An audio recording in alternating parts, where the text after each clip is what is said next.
वर्षों पहले जब कौरवों और पांडवों में घमासान युद्ध छिड़ गया था, तब श्री कृष्ण ने पांडवों का साथ देने का निर्णय लिया। इस युद्ध के दौरान वे अर्जुन के मार्गदर्शक और सारथी बने। परंतु जब अर्जुन अपने ही भाइयों के विरुद्ध लड़ाई करने से कतरा रहे थे, तब भगवान श्री कृष्ण ने उन्हें सही और गलत का पाठ पढ़ाया। उनके इस पाठ ने केवल अर्जुन को ही नहीं, बल्कि सभी लोगों को प्रेरित किया। भगवत गीता कृष्ण और अर्जुन के बीच हुए संवादों का काव्यात्मक वर्णन है। आइए जानते हैं कि भगवत गीता कैसे हमें हमारे जीवन में सही राह पर चलने के लिए मार्गदर्शन करती है। शरीर नश्वर है और आत्मा अविनाशी।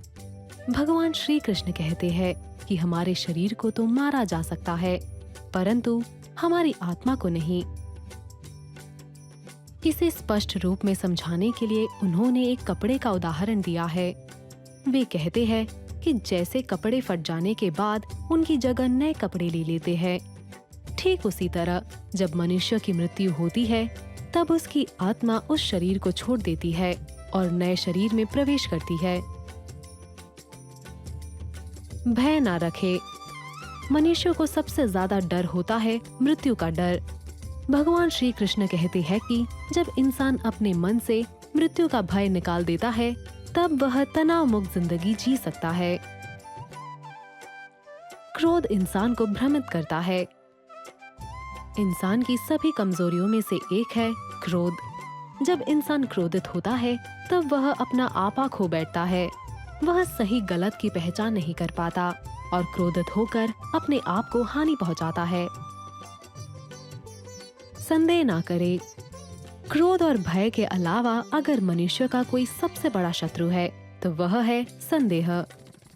जब व्यक्ति अपनी काबिलियत पर संदेह करता है, तब वह कभी कामयाबी हासिल नहीं कर सकता और इसीलिए उसे अपनी काबिलियत पर कभी संदेह नहीं करना चाहिए।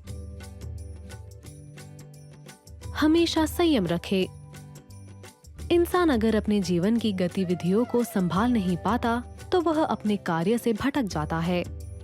इस वजह से उसे तनाव से जूझना पड़ता है। परंतु अगर वह कुछ समय निकालकर ध्यान करे, तो उसे अपनी परेशानियों को दूर करने के कई सारे उपाय मिल जाते हैं और वह अपने मन पर काबू पा सकता है। अपनी इच्छाओं पर काबू पाए। मनुष्य का मन कभी स्थिर नहीं होता। उसके मन में हमेशा भावनाओं और इच्छाओं का निर्माण होता रहता है। वह हमेशा कुछ न कुछ इच्छा रखता है, भले ही वह खुद से हो या किसी और से, और ये इच्छाएं कभी भी निराशाजनक साबित हो सकती है। इसलिए मनुष्य को अपनी इच्छाओं पर काबू रखना चाहिए। मन की स्थिरता से ही मनुष्य अपनी इच्छाओं पर काबू पा सकता है। स्वार्थी ना बने। जब इंसान स्वार्थी बन जाता है, तब हकीकत को समझना उसकी क्षमता से बाहर हो जाता है। वह अपने स्वार्थ के कारण परिस्थितियों को स्पष्ट रूप से देख नहीं पाता और अपना नुकसान कर बैठता है। जो होता है अच्छे के लिए होता है। जब कुछ बुरा होता है, तब हम उसे लेकर बहुत चिंतित होते हैं या फिर भविष्य में होने वाली परिस्थितियों को लेकर चिंता करते हैं। इस पर भगवान श्री कृष्ण कहते हैं कि जो हुआ अच्छे के लिए हुआ, जो हो रहा है अच्छे के लिए हो रहा है और जो होगा अच्छे के लिए ही होगा। अपने कर्तव्यों से ना भागे। इंसान के जन्म लेते ही वह जीवन के नैतिक कर्तव्यों से जुड़ जाता है। अपने जीवन काल में उसे इन कर्तव्यों को पूरा करना चाहिए और उनसे भागना नहीं चाहिए। कर्म करो, फल की चिंता मत करो। इंसान अपने कार्य को करते समय पहले उसे मिलने वाले फल के बारे में सोचता है। इसी वजह से वह अपने कार्य पर ध्यान केंद्रित नहीं रख पाता।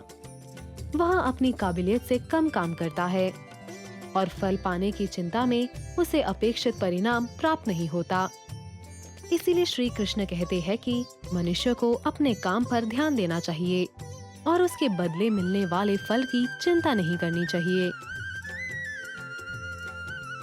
मनुष्य अगर इन सभी बातों का पालन करता है तो वह एक संतुलित जीवन व्यतीत करता है।